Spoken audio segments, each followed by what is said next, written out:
সাহাবাদের কেমন ঈমান ছিল। রাসূল একজন প্রবীণ বিখ্যাত সাহাবী, নাম হলো হযরত বেলাল হাবশী রাদিয়াল্লাহু তাআলা আনহু। সকলে বলেন রাদিয়াল্লাহু তাআলা আনহু। কারণ আল্লাহ তাআলার দেওয়া শব্দ এটা। আল্লাহ তাআলা সূরাতুল বাইয়িনার মধ্যে বলেছেন রাদিয়াল্লাহু তাআলা আনহু ওয়া রাদু আন। আল্লাহ তাআলা বলেছেন সাহাবায়ে কেরাম আমার প্রতি সন্তুষ্ট, আমিও আল্লাহ তাআলা সাহাবাদের প্রতি সন্তুষ্ট। সুবহানাল্লাহ। এইজন্য সাহাবাদের নাম আসলে সাথে সাথে রাদিয়াল্লাহু তাআলা আনহু। একজন সাহাবার নাম আসলে, সাহাবীর নাম আসলে রাদিয়াল্লাহু তাআলা আনহু। দুজন সাহাবীর নাম আসলে রাদিয়াল্লাহু তাআলা আনহুমা। একাধিক সাহাবীর নাম আসলে রাদিয়াল্লাহু তাআলা আনহু। একজন সাহাবা মহিলার নাম আসলে রাদিয়াল্লাহু তাআলা আনহা। একাধিক আসলে রাদিয়াল্লাহু তাআলা আনহুন্না। কে শিখিয়েছেন বলেন? আল্লাহ তাআলা আমাদেরকে শিখিয়েছেন। কারণ যেহেতু আল্লাহ তাআলা তাদের প্রতি রাজি, সুতরাং তাদের ঈমানটা গ্রহণ করা আমাদেরও রাজি। আল্লাহ যদি তাদের প্রতি রাজি হয়ে যান ঈমান গ্রহণ করার কারণে, তাদের ঈমানের মতো যদি আমরাও ঈমান গ্রহণ করতে পারি, তাহলে কে আমাদের উপর রাজি হয়ে যাবেন? আল্লাহ আমাদের উপর রাজি হয়ে যাবেন। সুবহানাল্লাহ। রাসূলের একজন বিখ্যাত সাহাবী, নাম হলো হযরত বেলাল হাবশী রাদিয়াল্লাহু তাআলা আনহু। পৃথিবীর ইতিহাসে দেখেছে আমাদের সমাজের মধ্যে নিম্নমানের যে গুণগুলো রয়েছে বেলালের মধ্যে সবগুলো গুণ ছিল। আমাদের সমাজের নিম্নমানের 4টা গুণ বেলালের ভিতরে অন্তর্ভুক্ত ছিল। এক নাম্বার বেলালের গুণ ছিল, বেলাল ছিল কালো, একেবারে নিরেট কালো। মনে হয় এখনই আলকাত্তার বিশাল এক নদী থেকে গোসল করে আসছে, এমন কালো। আফ্রিকার মানুষ যেমন কালো, ওয়েস্ট ইন্ডিজ যে মানুষ যেমন কালো, আর বিভিন্ন দেশের মানুষ যেমন কালো, এর চাইতে কালো ছিল হযরত বেলাল হাবশী রাদিয়াল্লাহু তাআলা। আমাদের সমাজে কালো মানুষের মূল্য একটু কম, ঠিক না? কথা বলেন না কেন? ঠিক না? কারণ হুজুর বিয়া করতে চাইলে হুজুর আর হুজুর কালো, দেখতে বেশি ভালো দেখা যায় না, কিন্তু মাইয়ার হলো কিন্তু সুন্দর লাগে, বলে না? হুজুর আমার একটা মাত্র মেয়ে, শ্যাম বর্ণের মেয়ে, একটু একটু কালো, টাকা পয়সা দিয়ে বিবাহ দেব, কিন্তু ছেলে কিন্তু হ্যান্ডসাম সুন্দর হওয়া লাগবে। সবাই সুন্দরের পাগল, সবাই সুন্দরের পাগল। বেলাল হাবশী রাদিয়াল্লাহু তাআলা আনহু কালো ছিল, এমন এমন এমন কালো, তার দিকে তাকাইলে হাসি দিলে দাঁত ছাড়া কিছুই দেখা যায় না। একদিন আমি আমার আম্মাকে নিয়ে যখন টমটম ছোট ছিলাম, আমার আম্মাকে নিয়ে মশাখালী বাজার থেকে বাড়িতে আসতেছি। আসার পথে আমাদের বাড়ির পাশে বলা হয় করোনা বাড়ি। করোনা বাড়ি অর্থ হইল ওই এলাকার মানুষগুলো অধিকাংশ কালো হয়। এর মধ্যে একজন ছেলে ছিল একেবারে ছোট, সে এই নসিমানে টমটমের হেল্পার দিয়ে করত। তো আমার আম্মু তাকে দেখে বলতেছে, বাবা এই লোকটা, এই ছেলেটা কি আসলে এমন কালো? তো আমি বললাম হ্যাঁ মা, আসলে সত্যি এমন কালো। আমার আম্মা আফসোস করে বলতেছে, এটা যদি আমার বাড়িতে একটু নিয়ে আসতাম, তাহলে সাবান ফুল পাতা বিভিন্ন জিনিস দিয়ে বসে আমরা দেখতাম আসলে লোকটা এমন কালো কিনা। বেলাল হাবশী রাদিয়াল্লাহু তাআলা এমন কালো ছিল, তাকে কেউ পছন্দ করত না। একেবারে ইতিহাসের সেরা মধ্যে, ইতিহাসে 3 জন ব্যক্তি আছে যাদেরকে বলা হয় ব্ল্যাক গোল্ড। ব্ল্যাক গোল্ড মানে কালো স্বর্ণ, খালি কালো স্বর্ণ। স্বর্ণ কি কালো হয়? বলেন স্বর্ণ কালো হয়? কিন্তু ইতিহাসের সেরা ঈমান ছিল ভিতরে। ঈমান থাকার কারণে আল্লাহ রাব্বুল আলামিন তার ভিতরে যে গুণ দিয়েছেন, ঈমান দিয়েছেন, ঈমান থাকার কারণে যদিও শেষে বর্ণের কালো বর্ণের আল্লাহর কাছে এমন বেশি, ইতিহাসে তাকে রেখে দিয়েছেন ব্ল্যাক গোল্ড হিসেবে তাকিয়েছেন। ইতিহাসের সেরা 3 জন কালো ব্যক্তি ছিল। এক নাম্বার হইল আপনারা লোকমান হাকিমের নাম শুনছেন তো অবশ্যই না। একজন ছিল লোকমান হাকিম, আর একজন ছিল হযরত বেলাল হাবশী রাদিয়াল্লাহু তাআলা। বেলাল হাবশী রাদিয়াল্লাহু তাআলা এক নাম্বার নিম্নমানের গুণ ছিল, কালো ছিল। তাকে কেউ পছন্দ করতো না। নাকের সেন্টার ঠিক নাই। নাক যদি সমাজে আমাদের বোঝা থাকে, নাক পোষা মানি, বলে কিনা বলেন? যদি নাক বেশি লম্বা থাকে, নাক লম্বা মানে, বলে কিনা বলেন? নাক যদি একটু মোটা থাকে, মোটা মানি, নাক মোটা মানি, বলে কিনা বলেন? বলে না? হযরত বেলাল হাবশী রাদিয়াল্লাহু তাআলা কালো ছিলেন, নাকের সেন্টার ঠিক নাই, ঠোঁট তো একটা আছে মোটা, দেখতে ভালো দেখা যায় না, শরীর দেখা যায় উস্কো শুষ্ক, শরীরের মধ্যে লোশন তেল কখনো মালিশ করে নাই, চুলগুলো কুকড়ো কুকড়ো, একেবারে দেখতে কেমন দেখা যায়, শরীর থেকে দুর্গন্ধ আসে, কাপড় চোপড় ময়লা যুক্ত, পায়ের দিকে তাকাইলে দেখা যায় পা গুলা ফাটা ফাটা। একটা আমার মন ছিল বেলাল হাফসার জন্য কেমন ছিল, কালো মানুষে আমাদের সমাজে কেউ পছন্দ করে না, কেউ আপনারা করেননি জি করেন না আপনারা সমাজে? কালো মানুষকে আমরা ঘৃণার চোখে দেখি, যদিও এখন বলতেছেন হুজুর না ভালো চোখে দেখি, আসলে কিন্তু ঘৃণার চোখে দেখি আমরা। কারণ বিয়ার সময় তারা শুধু হুজুর সুন্দর মাইয়া যদি আসে আমার আগে একটু দেখে দিন, আমি হুজুর মানুষটা কালো কিন্তু মাইয়া কিন্তু কি রাখবো সুন্দর লাগবে, হুজুর আমার মেয়ে আছে টাকা পয়সা দিয়ে অর্থ সুন্দর অভাব নাই, টাকা পয়সা দিয়ে মেয়েকে বিবাহ দিব, কিন্তু হুজুর সেটা কিন্তু হ্যান্ডসাম সুন্দর হওয়া লাগবে। এক নাম্বার গুণ ছিল বেলালের কালো গুণ ছিল, বেলাল ছিল কালো। দুই নাম্বার বেলালের নিম্নমানের গুণ ছিল, বেলাল ছিল একজন গোলাম। বেলাল কি ছিল? একজন গোলাম ছিল, উমাইয়া ইবনে খালফ এর গোলাম ছিল। আমাদের বর্তমান পরিবেশে যাদেরকে বলা হয় কাজের লোক, কি বলা হয়? কাজের লোক। আরো সহজ ভাষায় বলতে গেলে কামলা, কি বলা হয়? কামলা। বেলালের দুই নাম্বার গুণ ছিল কামলা। আমাদের সমাজে কামলার কোনো দাম নাই। সমাজে একটা প্রথা আছে, কামলার নাকি আবার নেমু বলা কি বলেন? বলে না? কামলার আবার নেমু নাকি? তার মানে বোঝা গেল কামলা লেবু খাওয়ার উপযুক্ত না। রিকশাওয়ালার মেয়েকে বিবাহ করাবো, কামলার মেয়েকে বিবাহ করাবো না। কামলাকে আমরা তুচ্ছতা ছিল করি। অথচ আল্লাহর রাসূল সাল্লাল্লাহু আলাইহি ওয়াসাল্লাম যারা কাজের লোক তাদের প্রতি আল্লাহ রাসূল সাল্লাল্লাহু আলাইহি ওয়াসাল্লাম বলেছেন, যারা দোকানে কর্মচারী থাকে, বিভিন্ন কাজের লোক থাকে, তাদের উপর যদি আমরা বোঝাকে হালকা করে দেই, হাসরের ময়দানে আল্লাহ তাআলা আমাদেরকে ঘোড়ার বোঝাটাকে হালকা করে দেবেন। সুবহানাল্লাহ। দুই নাম্বার বেলালের গুণ ছিল, বেলাল ছিল কামলা।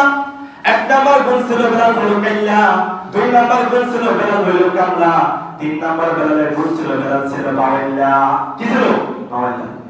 বাওয়াইল্লা সমাজে কিন্তু আমাদের দাম নেই, দাম দেই। সমাজে যখন কারোর সাথে হাঁটতে যাই, তোমার সাথে কি কথা বলবো, তুমি তো বাওয়াইল্লা, তুমি কেমন বাওয়াইল্লা, তোমার বাপের ঘরে তুমি বাবাই বাওয়াইল্লা, বাপের ঘরের বাওয়াইল্লার ঘরের বাওয়াইল্লা বলে কি বলে? আপনাদের সমাজে বলা হয় ওয়াইল্লা বলে নাকি? ওয়াইল্লা নাকি বাওয়াইল্লা বলে? ওয়াইল্লা বলে। তো বাওয়াইল্লা আমাদের সমাজে আমরা দাম দেই না কেন? লোকটা বাওয়াইল্লা। বেলাল ছিল তিন নাম্বার গুণ ছিল, বেলাল ছিল বাওয়াইল্লা। বেলালের দেশ কেটে ছিল না, মদিনাতে এসে নবী করিম সাল্লাল্লাহু আলাইহি ওয়াসাল্লামের কালিমার গলায় ধারণ করেছে। এইজন্য সে নিজের দেশ কেটে করে নবীর দেশে চলে আসছিল। বেলাল ছিল বাওয়াইল্লা। চার নাম্বার গুণ ছিল বেলাল ছিল সাদামাটা, বেলালের কোনো সুর কিছুই ছিল না। রাসূলের দরবারে একবার সাহাবায়ে কেরাম আরজ করলো, ইয়া রাসূলুল্লাহ, মসজিদটা তো সুন্দর হইল, কিন্তু মুয়াজ্জিনটা কিন্তু সুন্দর হইল না। বেলালকে আযান দেই, বেলালের কণ্ঠ কিন্তু ঠিক নাই, বেলালের কণ্ঠ আযান ভালো লাগে না। হুজুর যদি সুরালা কণ্ঠ একজন মুয়াজ্জিন নিযুক্ত করা হয় তাহলে কেমন হয়? রাসূলুল্লাহ সাল্লাল্লাহু আলাইহি ওয়াসাল্লাম বলেন, তাহলে নিযুক্ত করো, রাসূলুল্লাহ নিযুক্ত করো। তাহলে বেলাল কিন্তু সুর ছিল না। এই তিনটা গুণ নাই, তিনটা গুণ আছে কাইল্লা, দুই নাম্বার কামলা, তিন নাম্বার বাওয়াইল্লা, চার নাম্বার আমার সুর নাই। কেউ পছন্দ করবে বলছেন? কেউ পছন্দ করবে বলেন? কেউ পছন্দ করবে না। কারণ তার ভিতরে আমাদের চোখের নিম্নমানের চারটা গুণ ছিল বেলালের ভিতরে। কিন্তু সে বেলালের দাম কেমন ছিল আল্লাহ তাআলার দরবারে? আল্লাহু আকবার, আল্লাহু আকবার। আমি আল্লাহ তাআলা বলেন, রাসূল সাল্লাল্লাহু আলাইহি ওয়াসাল্লাম নতুন মুয়াজ্জিন নিযুক্ত করেছেন সুন্দর সুরলা করতে। মুয়াজ্জিন ফজরে আযান দিয়েছে, আযান তো দিয়েছে, সুবহ সাদেক হয় না। মালিক আল্লাহ তাআলা জিবরাইলকে পাঠিয়ে দিয়েছে, জিবরাইল যাও আমার হাবিবের কাছে, যাও আমার হাবিবকে বলো বেলাল যদি আযান না দেয় আজকে সুবহ সাদেক হবে না। সুবহানাল্লাহ। আরো জোরে বলেন সুবহানাল্লাহ। এই ছিল হযরত বেলাল হাবশী। তার ভিতরে ঈমান ছিল, ঈমান ছিল। তো এটা তো হলো দুনিয়ার মর্যাদা, আখিরাতে তার মর্যাদা কি? আল্লাহু আকবার, আল্লাহু আকবার। হাদিসে রাসূলুল্লাহ সাল্লাল্লাহু আলাইহি ওয়াসাল্লাম বলেছেন, হাশরের ময়দানে যখন সমস্ত মানুষের জান্নাতবাসীদের জান্নাত ফয়সালা হয়ে যাবে, সমস্ত জাহান্নামবাসীদের জাহান্নাম যখন ফয়সালা হয়ে যাবে, তখন সমস্ত নবীগণ দরজার জান্নাতের দরজার সামনে আসন করে সিংহাসনে বসে থাকবেন, অপেক্ষা করবেন নবী মুহাম্মদের জন্য। সুবহানাল্লাহ। নবী মুহাম্মদ কোথায়? তার কাছে তো জান্নাতের চাবি। নবী মুহাম্মদকে ডাকো, নবী মুহাম্মদ যদি আসে তাহলে জান্নাতের দ্বার খোলা হবে, আমরা জান্নাতে প্রবেশ করতে পারবো। কিছুক্ষণ পর রাসূলুল্লাহ সাল্লাল্লাহু আলাইহি ওয়াসাল্লাম নিজে হাদিসটা বর্ণনা করেছেন। রাসূলুল্লাহ সাল্লাল্লাহু আলাইহি ওয়াসাল্লাম বলেন, আমি স্পেশাল এক বাহনের উপর আরোহণ করব। আমার ডানে থাকবে আবু বকর সিদ্দিক, বামে থাকবে হযরত ওমর ইবনে খাত্তাব রাদিয়াল্লাহু তাআলা আনহুমা। এই দুজন সঙ্গীকে নিয়ে স্পেশাল বাহনের সাথে উপরে চড়ে আমরা জান্নাতের দিকে রওনা হব। তবে স্পেশাল বাহিনীর লাগামটা ধরে রাখবে হযরত বেলাল হাবশী রাদিয়াল্লাহু তাআলা। সুবহানাল্লাহ। যদি বুঝতেন তাহলে সুবহানাল্লাহ আগেই বলতেন। দেখেন না, যে ব্যক্তি গরুর টাইনা নেই সে আগে থাকে না গরুর পিছনে থাকে, বলেন? যে টাইনা নেই সে আগে থাকে না। বেলাল হাবশী রাদিয়াল্লাহু তাআলা সরকারে দু আলম এবং দুই সাথীর আরোহণের লাগাম নিজেই টেনে টেনে নিয়ে যাবেন। বোঝা গেল যে আগে টেনে সে তো আগেই যায়, পিছনে যে পশু থাকে তার উপর আরোহণ থাকে সে পিছিয়ে পিছিয়ে আসে। বোঝা গেল হযরত বেলাল হাবশী রাদিয়াল্লাহু তাআলা আনহু নবীদের সাথে সর্বপ্রথম জান্নাতে যাবে। ও প্যারা হাজিরিন, বেলাল অর্থ ছিল না অর্থ সম্পদ, বেলালের ছিল না সুন্দর চেহারা, নাক একটা আছে ঠিক নাই সেন্টার, ঠোঁট আছে মোটা মোটা, পাগুলা উস্কো শুষ্ক ফাটা ফাটা, চেহারাগুলা তাকাইলে তাকানো যায় না, অন্ধকার লাগে, চুলগুলা কুকড়ো কুকড়ো, এলোমেলো চুল, লম্বা লম্বা পাঞ্জাবি, গায়ের মধ্যে দুর্গন্ধ ময়লা যুক্ত জামা, শরীরের মধ্যে শীতের মধ্যে কোনো লোশন মাখায় না, শরীরের মধ্যে কোনো তেল মাখায় না। কিন্তু বেলালের ভিতরে যে ঈমান ছিল, ঈমান থাকার কারণে আল্লাহ রাব্বুল আলামিন বেলালকে সর্বপ্রথম নবীদের সাথে জান্নাতে ঢুকিয়ে দিল। সুবহানাল্লাহ। এইজন্য ঈমানদারের মূল্য আল্লাহ তাআলার কাছে এত বেশি। কই বেলাল হাবশী রাদিয়াল্লাহু তাআলা যখন ঈমানের গলা, কালেমার গলা, যখন কালেমার মালা যখন গলায় ধারণ করলো, হঠাৎ করে তার মালিক উমাইয়া ইবনে খালদ শুনতে পারলো আমার একজন গোলাম নাম হলো বেলাল হাবশী, সে তো মুসলমান হয়ে গেছে, ঈমান গ্রহণ করে মুমিন হয়ে গেছে। সাথে সাথে শোনার পর উমাইয়া ইবনে খালদ মরুভূমির পাথরে, মরুভূমির বালিকার মধ্যে, মরুভূমির মরীচিকার মধ্যে, তখন মরুভূমির তাপমাত্রা ছিল 69 ডিগ্রি সেলসিয়াস। আমাদের সমাজে বাংলাদেশে কয়েক বছর আগে 54 ডিগ্রি সেলসিয়াস হয়েছিল। বাইরের মানুষ চাইলে আল্লাহু আকবার কি করে হয়েছে, মানুষ রোদ থেকে দৌড়া দৌড়া পালন করে ঘরের মধ্যে আশ্রয় নিছে। হয় না? এখন 2 বছর আগে হয় না? তাপে থাকা ছেড়া হয়ে যাচ্ছে। কি বল? বেলাল হাবশী রাদিয়াল্লাহু তাআলা আনহুকে যে মরুভূমির বালুর উপর শোয়া তাকে কষ্ট দেওয়া হয়তো, সেই বালুর তাপমাত্রা ছিল 69 ডিগ্রি সেলসিয়াস। আমাদের বাড়িতে দেখবেন আগের মহিলারা মা বোনরা মুড়ি বস্ত্র একটা পাতিলের মধ্যে, বাড়ির হাড়ির মধ্যে কিছু বালু দিত, বালুকে নিচ দিয়ে আগুন দিয়ে তাপ দেওয়া হয়তো। যখন এটা উত্তপ্ত হইতো একটা কাঠি দিয়ে লাড়া দেখে আগুনটা হিট হয়েছে কিনা, বলেন? বালুটা হিট হয়েছে নাকি, বলেন? দেখে না? এর চাইতে তাপমাত্রা ছিল তখন বেশি। হযরত বেলাল হাবশী রাদিয়াল্লাহু তাআলা আনহু কালেমার মালা গলায় ধারণ করার কারণে, এই ঈমান গ্রহণ করার কারণে তার উপরে নির্যাতনের স্টিম রোলার চালানো হয়েছে। তাকে মরুভূমির উত্তপ্ত বায়ুর উপরে উলঙ্গ করে শুয়ে দেওয়া হয়েছে। আল্লাহু আকবার।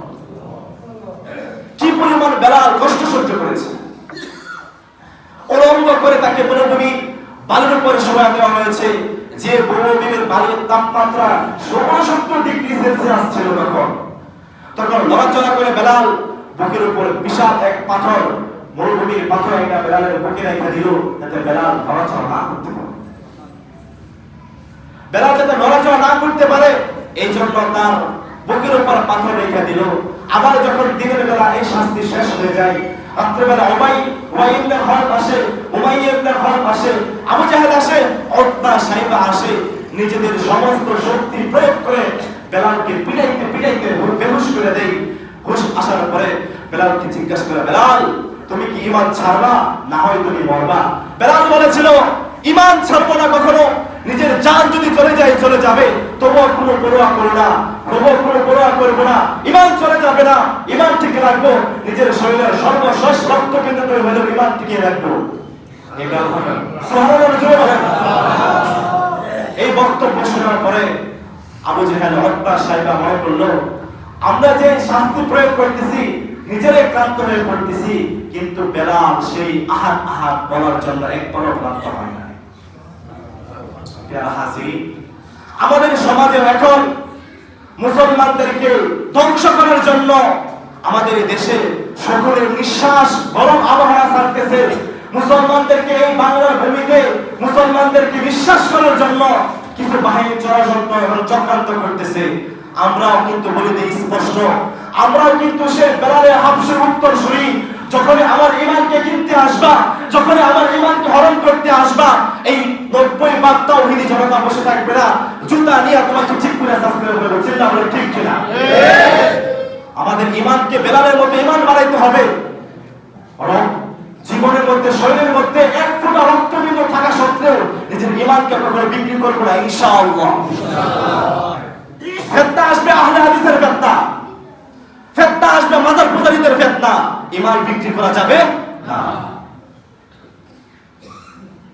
কিছুদিন আগে একটা ঘটনা আমাদের সামনে আমাদের হুজুর আমার কাছে প্রকাশ করছেন। আফসোসের বিষয় হলো অর্থের মাধ্যমে মুসলমানদেরকে কি না কি না ইহুদি খ্রিস্টান বানায় ফেলাইতেছে। নাউজুবিল্লাহ বলেন। এই ব্যক্তি যদি জানতো ঈমানের মূল্য কি, নিজের জীবন দিয়ে দিত, তবু ঈমান কখনো বিক্রি করতো না। চিন্তা বলো ঠিক কিনা?